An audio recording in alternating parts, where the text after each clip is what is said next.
Bonsoir à tous. Merci d'avoir choisi Kinactu à la une de votre journal. Sortie officielle de l'Union sacrée, la MOUCA condamne l'utilisation de moyens de l'État pour des fins inappropriées.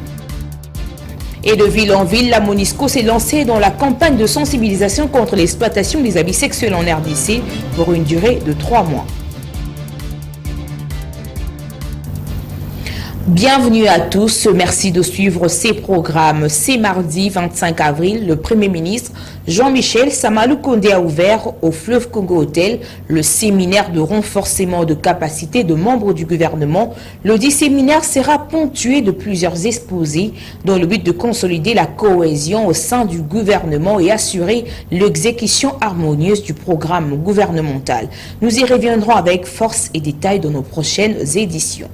Et abordons la signature d'un contrat de réhabilitation de la route Kwilu-Kimpangu long d'une centaine de kilomètres sur la route nationale numéro 1. C'était le lundi 24 avril dernier par le biais du ministre des Infrastructures et Travaux Publics. Ces contrats relient le gouvernement avec le consortium CRBC et Technovia, respectivement entreprises chinoises et portugaises. C'est formalisé. La route Kwilu-Kimpangu, longue d'une centaine de kilomètres sur la route nationale numéro 1, va connaître sa cure de jouvence. Après un long processus qui a débuté par des études, enfin c'est l'aboutissement heureux. La signature du contrat entre le gouvernement de la RDC via le ministère des ITP et le consortium CRBC et Technovia. Il s'agit d'un projet stratégique pour la RDC qui tient à cœur le chef de l'État Félix Tshisekedi. Le ministre d'État en charge des infrastructures et travaux publics, Alexis Guissaro-Mouvouni, a rappelé aux deux entreprises contractantes le respect du délai imparti pour l'exécution des travaux et la qualité requise selon les normes et les standards internationaux. Le consortium composé des entreprises chinoises et portugaises rassure quant à ce.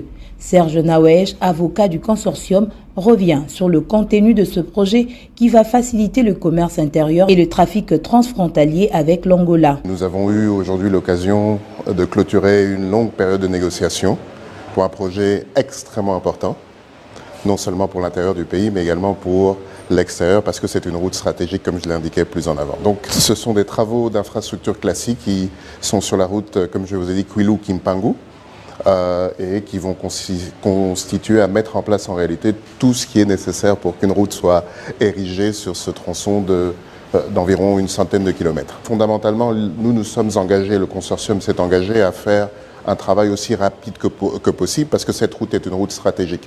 Et nous comprenons le caractère important de cette route, non seulement, comme je vous ai indiqué, pour l'éclosion et favoriser le commerce intérieur, parce que c'est une route qui mène sur le Bas-Congo, donc jusque Kinshasa, mais également pour le trafic transfrontalier qu'il y aura, particulièrement avec l'Angola, puisque cette route mène également sur l'Angola. Donc le délai étant de 24 mois, les sociétés sont engagées, nous respections ce délai et pourquoi pas aller plus loin.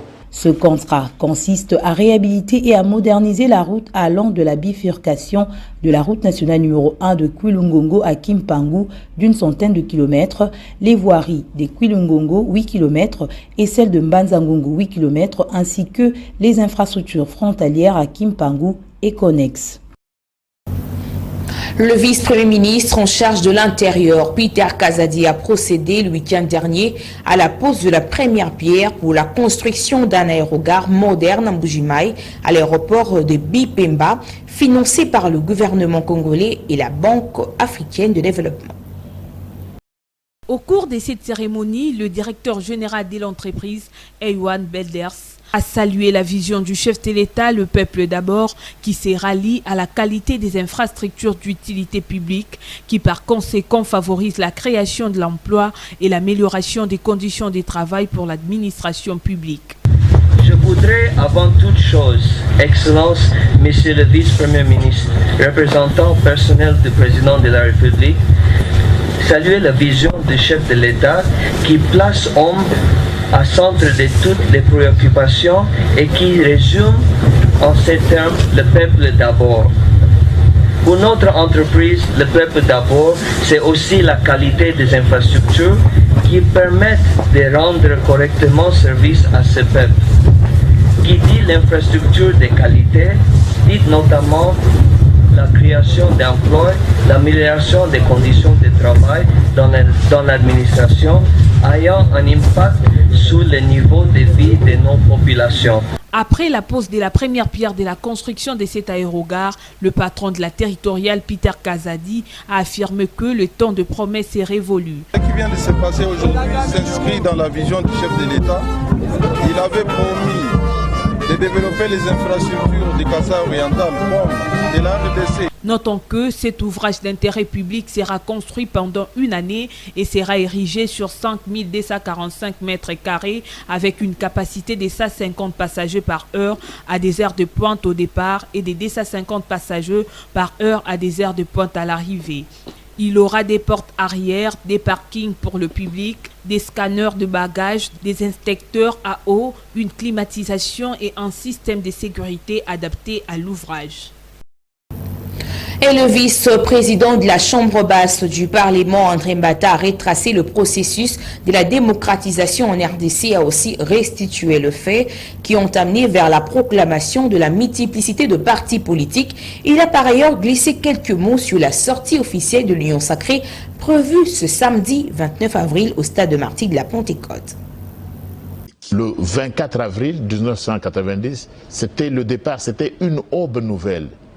Le pays entrait dans une ère nouvelle, celle de la démocratisation, celle de l'état de droit et tout ce que nous faisons aujourd'hui, la liberté de la presse dont nous jouissons, dont vous jouissez, l'état de droit dont nous parlons, les élections même dont on parle tant, on n'en parlait pas avant 1990. Donc il a fallu ce combat-là de Etienne Tshisekedi, qu'on s'arrête à un moment donné pour célébrer ce qu'il y a eu et honorer la mémoire des héros, notamment Etienne Tshisekedi et ses compagnons, sans qui Mobutu ne serait pas parvenu à exprimer son émotion, les discours historiques qu'il avait prononcés ces jours-là. Nous avons donc fait du chemin, la presse est plus libre, les Congolais ont juste de plus de droits, et depuis l'avènement au pouvoir de Félix-Antoine Tshisekedi Tshilombo, nous sommes engagés résolument sur la voie de l'état de droit. Donc nous avons fait du long chemin depuis le 24 avril 1990. Et parce que le lancement intervient samedi, je lance un appel à tous ceux qui comprennent comme Félix-Antoine Tshisekedi qu'il nous faut assurer la grandeur de ce grand pays. La démocratie, l'état de droit, ça exige un combat de tous les jours. Concernant la sortie officielle de l'Union sacrée au stade de Martyrs de la Pentecôte, Prince Epengue, cadre de l'AMUCA, condamne l'utilisation de moyens de l'État pour de fins inappropriées et répond aux différentes questions de Richard Nawesh. La coalition LAMUCA condamne l'utilisation des moyens de l'État, des véhicules officiels de la République, les policiers payés avec les impôts et taxes de tous les Congolais, au profit de l'Union sacrée, un fait privé. Les Congolais sont étonnés de voir M. Samalukonde, M. Bahati, M. Mbosso et d'autres ministres de la République visiter les stades des Martyrs en vue de l'organisation d'un meeting de l'Union sacrée en utilisant les véhicules officiels de la République, en utilisant les carburants achetés avec l'argent de tous les Congolais pour faire la promotion de M. Félix Tshilombo et de l'Union sacrée, un fait privé. On croirait que nous sommes à l'époque du MPR, parti-État, où on confondait l'argent des Congolais, du peuple, avec l'argent de Mobutu. Aujourd'hui, l'argent de la République est confondu avec l'argent de la poche de M. Félix Tshilombo. Hier, Félix Tshisekedi avait prétendu combattre Kabila pour ces mêmes antivaleurs. Aujourd'hui, il s'en délecte. On croirait que c'était pour... Ce régime doit partir parce que nous voulons profiter du même système. Visiblement et clairement, l'article 97 de la Constitution est violé. Les ministres de la République ne peuvent pas, en même temps qu'ils s'occupent du pays, s'occuper d'un parti politique. Les constitutionnalistes tambourinaires comme Mbata et Bouchabe doivent nous expliquer.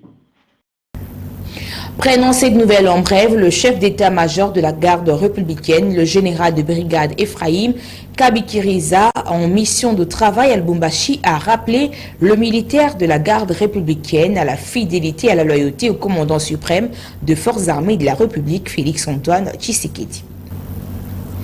À Kolwezi, chef-lieu de la province de Lualaba, on parle d'une hausse vertigineuse de prix de la farine de maïs depuis un certain temps qui est passé de 65 000 francs congolais à 100 000 pour un sac de 25 kilos. Après une observation faite par la société civile, la presse est allée à la rencontre de plusieurs marchands et marchandes du marché Manika, le plus grand de la ville de Kolwezi, afin de s'acquérir de raisons liées à cette excessive flambée. Cependant, en interrogeant la plupart d'entre eux qui vont s'approvisionner en Zambie, ils ont avancé que les prix dépendent de la qualité de la farine du maïs et d'un fournisseur à un autre. Selon une marchande de ce même marché qui tient une boutique avec plusieurs biens de première nécessité, dont la farine de maïs achetée depuis la Zambie, on a constaté que sur son étalage, les prix d'un sac de ces denrées alimentaires de premier plan dans ce coin de Lualaba revient à 100 000 francs congolais. Cette dernière affirme que tout est dicté par la Zambie, qui est un grand fournisseur dans cette province de la RDC. Une situation qui ne favorise pas la condition de vie de la population de Lualaba. Alors qu'en République démocratique du Congo, il n'y a pas besoin nécessaire d'importer du maïs depuis la Zambie, qui oblige les commerçants d'augmenter le prix, car tout dépend de leur importation. Par contre, dans une communiqué faite par Fifi Masuka, bourgmestre intérimaire de cette province, elle a promis de s'impliquer afin de décanter cette situation dans un bref délai. En société, on parle de la campagne contre l'exploitation et les abus sexuels en RDC. La MONUSCO a organisé un atelier de sensibilisation le 24 avril dernier, dont la partie orientale de la République, objectif de sensibiliser la population contre ces pratiques. À la fin de cette activité, Régime Mariamou, Safi avocate, au barreau de Bukavu, restitue. Ce séminaire atelier a pour objectif de sensibiliser la société civile ainsi que les autorités locales sur la lutte contre les abus sexuels qui peuvent être commis par les agents de la MONUSCO ainsi que les agents des Nations Unies en général. Alors cet atelier a comme avantage de former les personnes qui sont venues sur ce que signifient les abus sexuels du point de vue des Nations Unies. Alors, elle a aussi comme objectif de redynamiser les CBCN qui sont les réseaux communautaires, qui ont pour rôle de rapporter les cas de violences, des abus sexuels commis par les agents des Nations Unies vers la section conduite et discipline. Nous avons comme rôle, comme nous sommes dans la communauté, de voir, ayant appris déjà la matière, de voir l'attitude des personnels des Nations Unies, qu'ils soient de la MONUSCO, des agences des Nations Unies, qui peuvent être tentés d'exploiter la vulnérabilité de la population et de rapporter ces cas-là à la MONUSCO, à la section CDU pour l'aider à lutter contre les abus sexuels dans son objectif de tolérance zéro. En marge de 7 ans de la disparition de l'artiste musicien congolais Papa Wemba, la ministre de la Culture Katougou Catherine parle de l'héritage laissé par le maître de la rumba congolaise. La valeur de ses œuvres discographiques qui restent indélébiles avance également que les opérateurs culturels et mélomanes doivent perpétuer sa mémoire. Ah, beaucoup. Malgré que j'étais enfant, je garde beaucoup de souvenirs. Cet artiste nous a laissé l'héritage de l'idéologie de la sabre et de la bonne musique. Il fut un grand maître de l'école qui avait derrière lui plusieurs disciples. Il est le seul musicien qui nous a éduqués à travers ses chansons. De l'école, quand on dit maître, tout le monde comprend. Donc, il est notre musicien. Sa disparition nous a laissé des blessures dans le cœur. Il aurait fallu qu'il rende l'âme dans son pays, mais il est décédé à l'étranger.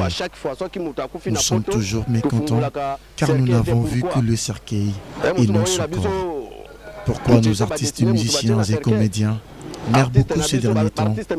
Ils devraient se poser des questions quant à ça, et surtout qu'ils restent concentrés dans leur travail, qui est la musique et non la politique.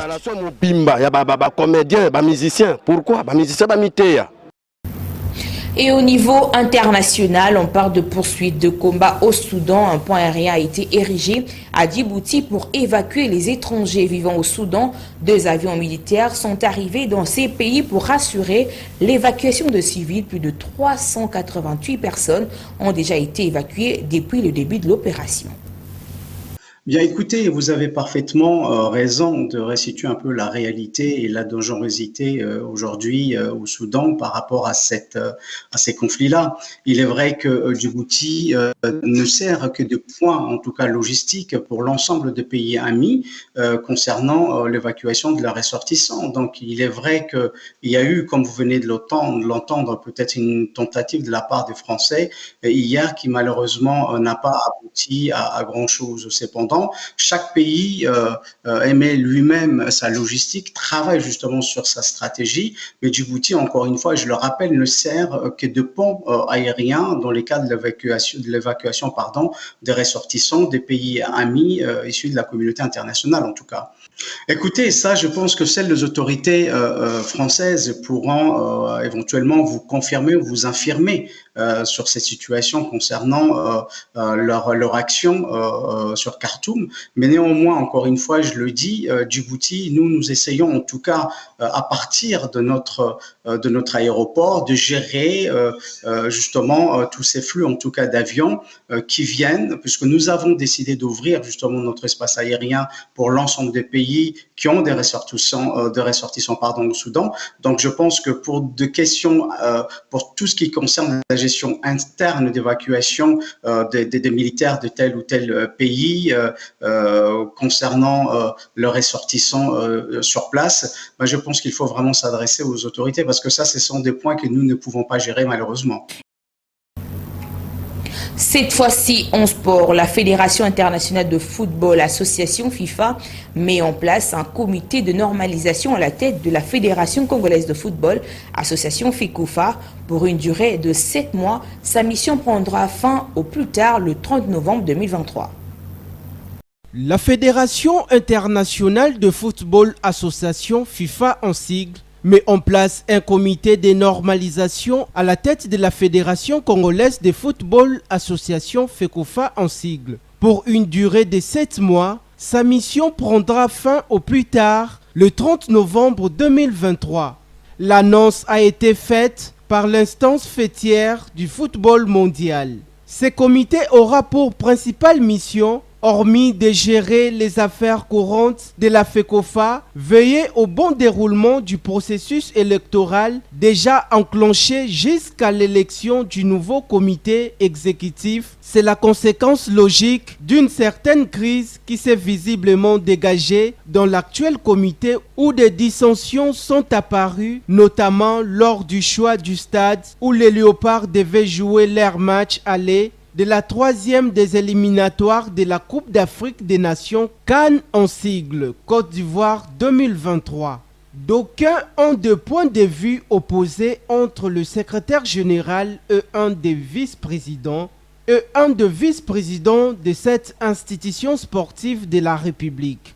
Notons par ailleurs que des rumeurs circulaient déjà depuis quelques semaines concernant la mise en place de ces comités et les raisons précises seront certainement données ce mercredi 26 avril par le secrétaire général de la Confédération africaine de football, CAF en sigle, qui va animer une conférence de presse à ces sujets. Parlons de la reprise de la Ligue Nafoot en RDC. Pour le démarrage du championnat national, les avis sont partagés dans le chef de sportifs congolais, particulièrement dans la capitale. Ils ont réagi au micro des Sports Kinonvidi et Roni Manzila. Arrêté depuis décembre de l'année dernière, le championnat d'élite congolais connaît désormais la date de sa reprise. C'est le résultat de la réunion des dirigeants des clubs, le ministère des Sports et la Fédération congolaise de football association tenue le jeudi 20 avril dernier à Kinshasa. La publication du calendrier de la Lina Foot départage les amoureux du ballon rond congolais qui, pour d'autres, cette reprise ne demande que la volonté des clubs engagés à cette compétition ainsi que du gouvernement.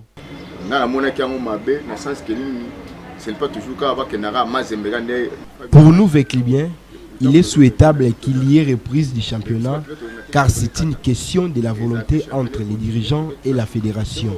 Surtout que les ministres maîtrisent bien les secteurs du sport.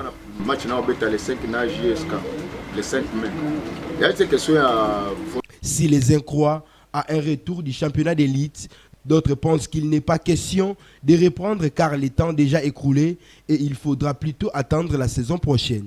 Cette reprise est vraiment difficile car les athlètes n'auront pas assez de temps de repos. Sur ce, je ne trouve pas la raison de ce retour du jeu. Il est préférable d'attendre une nouvelle saison.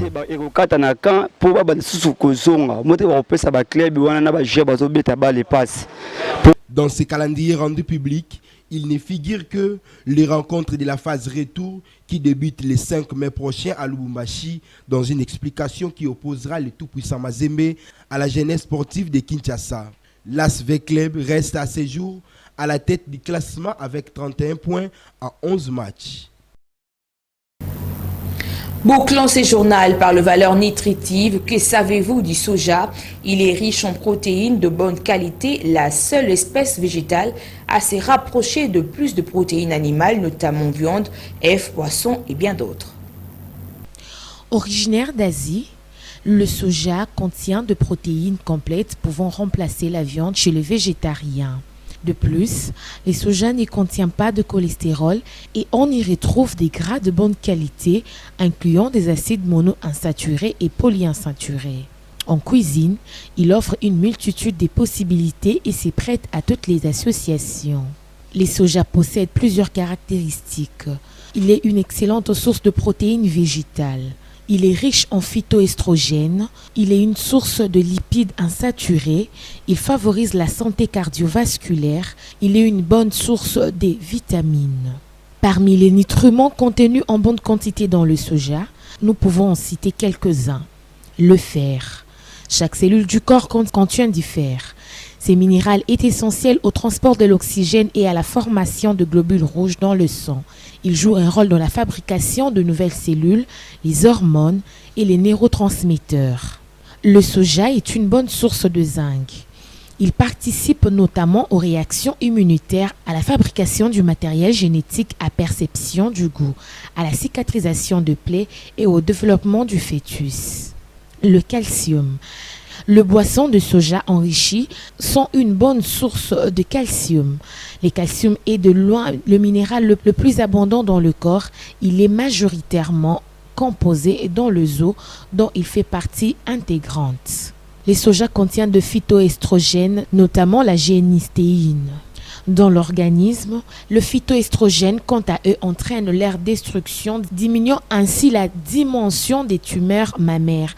Les risques de cancer du sein seraient donc plus faibles lorsque les femmes ont de taux de phytoestrogènes plus élevés dans le sang. Cet effet a été remarqué seulement chez les femmes non ménopausées.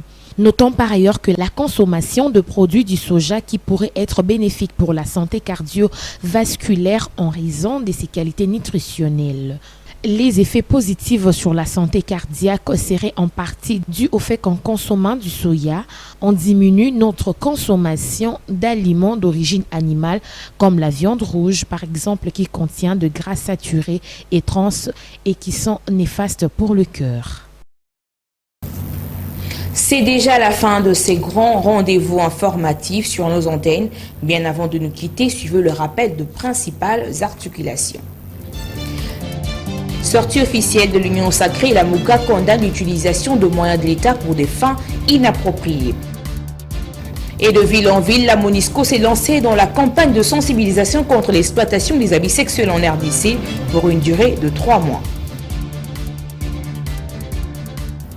Merci infiniment à la confiance renouvelée à Kinactu Télévision. D'ici là, portez-vous bien. À la prochaine.